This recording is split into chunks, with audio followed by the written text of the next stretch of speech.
you ever wondered what light is? How can we know the inside of our bodies without opening them?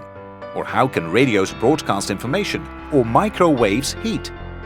All of this is related to the electromagnetic spectrum, a group of waves with different lengths.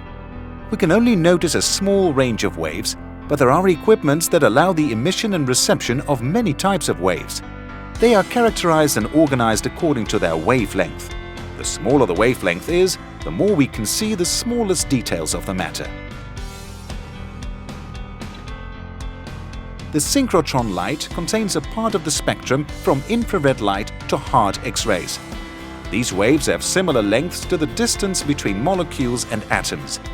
That is why, if we use it in an experiment, we can obtain information that the visible light can't give us. The Alba synchrotron is a complex of electron accelerators aimed at producing synchrotron light to analyze the structure of matter.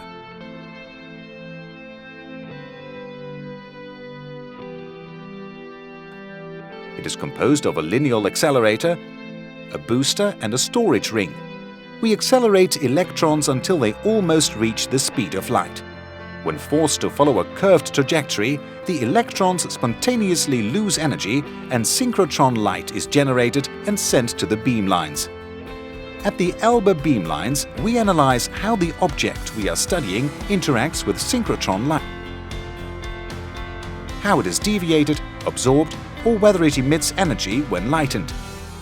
One of the techniques that we use is the photoemission, which analyzes the emission of electrons when the matter is irradiated at different wavelengths.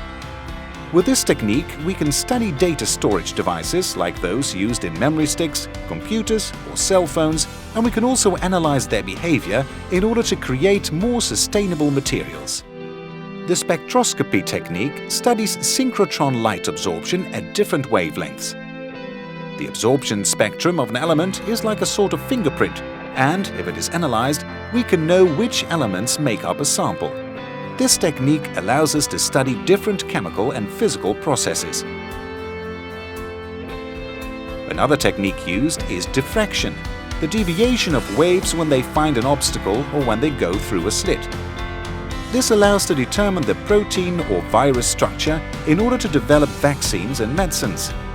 It also permits to know the structure and characteristics of different materials and tissues, from minerals to polymers or even works of art in a non-invasive way to analyze their details without damaging them. With X-ray microscopy, we can do cellular CT and obtain images with a resolution 1 million times higher than conventional CTs. With this technique, we can analyze biological samples in near-natural conditions and reconstruct them in 3 dimensions. All these tools are available to researchers at Alba with the aim that their discoveries improve our society.